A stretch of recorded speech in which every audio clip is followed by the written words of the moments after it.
Hello అండి. Hi అందరికీ. అందరూ ఎట్లున్నారు? నేనైతే చాలా బాగున్నాను. మీరు కూడా బాగుండాలని కోరుకుంటున్నాను.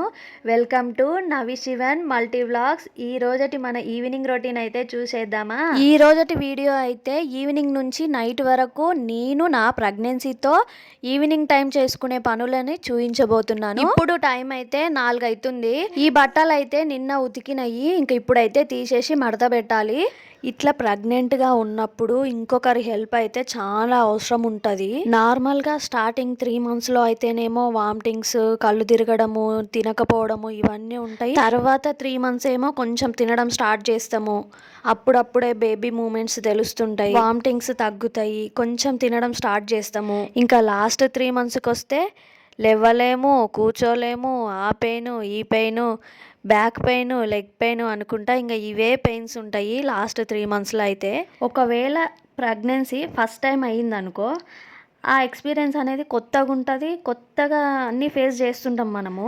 అదే సెకండ్ ప్రెగ్నెన్సీ అయ్యిందనుకో, మనకు ప్రెగ్నెన్సీలో ఎట్లుంటుంది ఏందనేది ఫస్ట్ ఎక్స్పీరియన్స్ చేసి ఉంటాం కాబట్టి అన్నిటికీ రెడీ అయి ఉంటాం మనం. దానితో పాటుగా ఫస్ట్ ఉన్న బేబీని కూడా భరించాలి. అది మెయిన్ టాస్క్. అసలు సెకండ్ టైం ప్రెగ్నెంట్గా ఉండి ఫస్ట్ ఉన్న పిల్లల్ని చూసుకుంటూ ఉండాలంటే చాలా అంటే చాలా కష్టమవుతుంది. అందుకనే ఖచ్చితంగా ఒకరి హెల్ప్ అనేది ఉండాలి.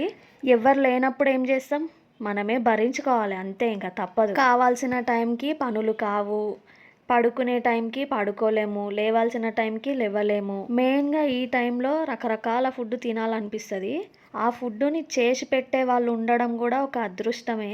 నాకు ఒక టాపిక్ షేర్ చేసుకోవాలనిపిస్తుంది. అది ఏంటంటే, కొన్ని డేస్ బ్యాక్ ఒక వర్డ్ అనేది చాలా ఫేమస్ అయిపోయింది. ఇన్స్టాగ్రామ్, ఫేస్బుక్, యూట్యూబ్ ఏది ఆన్ చేసినా అదే వర్డ్ వినిపించేది కొన్ని డేస్ బ్యాక్. ఆ పదం ఏంటంటే, సొంతిల్లు ఆడపిల్లకు ఉండదండి అనే పదమే. ఆమె పేరేందో నాకైతే తెలియదు, కానీ 100% కరెక్ట్గా చెప్పిందని నేను అనుకుంటున్నా. నా అభిప్రాయం ఏంటంటే, నిజమే కదా, ఆడపిల్లకు అసలు నిజంగా ఇల్లు ఎక్కడ, పుట్టినప్పటి నుంచి పెళ్ళయ్యేదాకా అమ్మగారింట్లోనే ఉంటారు. పెళ్ళయిన తర్వాత అత్తగారిల్లు అంటారు. అమ్మగారింట్లో ప్రాబ్లం వస్తే అత్తగారింటికి వస్తారు, అత్తగారింట్లో ప్రాబ్లం వస్తే అమ్మగారింటికి కూడా వెళ్తారు. అట్లా వస్తే యాక్సెప్ట్ చేసేవాళ్ళు ఉన్నారు, యాక్సెప్ట్ చెయ్యని వాళ్ళు ఉన్నారు. అమ్మ వాళ్ళ ఇంటికి వెళ్తే పెళ్ళయింది, ఇంకా ఇది నీ ఇల్లు కాదు అన్నట్టుగా ఒక గెస్ట్ లాగా చూస్తారు అమ్మ వాళ్ళ ఇంటికి వెళ్తే. ఒకవేళ పొయ్యి ఒక వారం ఎక్కువ ఉన్నా సరే ఇంకెన్ని రోజులు ఉంటుంది అన్న ఫీలింగ్ వాళ్ళకైతే కలుగుతుంది నాకు తెలిసి. అట్లనే అత్తగారింట్లో అమ్మగారింట్లో రెండు ఇండ్లల్లో ప్రాబ్లం అయితే ఎక్కడికి వెళ్తారు? ఏ ఇంట్లో ఎలాంటి సిచ్యువేషన్ ఉంటుందో ఆ ఇంట్లో ఉండే వాళ్ళకే అర్థమవుతుంది. సిచ్యువేషన్స్ని బట్టి ఏ ఇంటికి వెళ్ళలేని పరిస్థితి ఒక ఆడపిల్లకు వస్తే ఏం చేస్తారు? ఎక్కడికి వెళ్ళలేరు. ఓ నుయ్యో గొయ్యో చూసుకోవడమో, రోడ్డు మీద పడడమో తప్పించి ఏం చేయలేరు. మంచిగా చదువుకొని మనకు నచ్చిన జాబ్ చేసుకుంటూ మంచిగా సంపాదించుకొని ఉన్నన్ని రోజులు అమ్మ నాన్న వాళ్ళని చూసుకుంటూ బ్రతికేయడమే. ఏ పనైనా కానీ ఏ విషయమైనా సరే అది మనము అనుభవించినాకనే దాని వాల్యూ ఏందనేది మనకు అర్థమవుతుంది. ఎక్స్పీరియన్స్ చేసి మనకు చెప్పిన వాళ్ళు ఉంటారు కదా, వీళ్ళేంది మనకు చెప్పేది, మనకు అన్నీ తెలుసులే అని అనుకునే ఏజ్లు కూడా కొన్ని ఉంటాయి. మనం ఒక తప్పు చేస్తుంటే ఇట్లా చెయ్యొద్దు, ఇది మంచిది కాదు అని చెప్తారు, కానీ మనం పట్టించుకోము.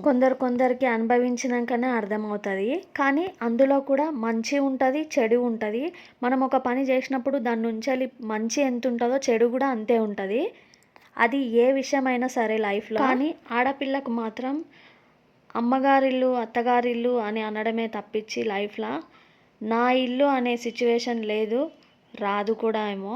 అది వచ్చినా సరే ఫైనాన్షియల్గా సెటిల్ అయ్యి మంచి జాబ్ చేసుకుంటూ వాళ్ళ కాళ్ళ మీద వాళ్ళు నిలబడి వాళ్ళ సంపాదన ఏదో వాళ్ళు చూసుకునే ఆడపిల్లలైతే సొంత ఇల్లుని నిర్మించుకోగలరు. అట్లని మగవాళ్ళకు ప్రాబ్లమ్స్ ఉండవు, వాళ్ళకి అంతా బాగుంది అని నేనేం చెప్పను. వాళ్ళకుండే ప్రాబ్లమ్స్ వాళ్ళకు. పెళ్ళి కానప్పుడు ఒక రకంగా కొన్ని ప్రాబ్లమ్స్ ఉంటాయి, పెళ్ళైనాక ఒక రకంగా కొన్ని ప్రాబ్లమ్స్ వస్తాయి బాయ్స్కి అయితే. ఒక విషయం చెప్పాలంటే ఆడవాళ్ళ గురించి ఆడవాళ్ళకే తెలుస్తుంది, మగవాళ్ళ గురించి మగవాళ్ళకే తెలుస్తుంది.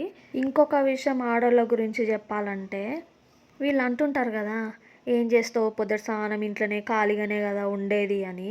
ప్రతి ఒక్క హౌస్ వైఫ్కి ఇంట్లో ఉండే ఆడోళ్ళకు నచ్చని మెయిన్ మాట అంటే ఇదే అనుకుంటా నాకు తెలిసి. ఇంట్లో పొద్దుట స్నానం ఎట్లుంటుందో అనుభవించే వాళ్ళకే తెలుస్తుంది. ఇంట్లో ఈ పిల్లలతోటి ఒక పని అయితే ఇంకొక పని కాదు, ఒక పని తర్వాత ఇంకొక పని పెడుతూనే ఉంటారు.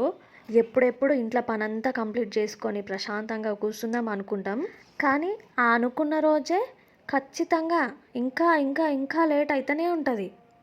మీకు ఇట్లనే అనిపిస్తుందా? ఎన్నో స్టార్ట్ చేసి ఏడుకో వచ్చేసిన. ఈవినింగ్ పనంతా అయితే అయిపోయింది. మార్నింగ్ది కొద్దిగా కర్రీ ఉంది, అందుకోసం అయితే ఎగ్ కర్రీ చేసిన. ఇంతకీ ఈ వీడియో మీకు ఎట్లా అనిపించింది? నచ్చితే లైక్ ఇచ్చి కామెంట్ చేయండి, అట్లనే సబ్స్క్రైబ్ చేసుకోండి ఛానల్ని.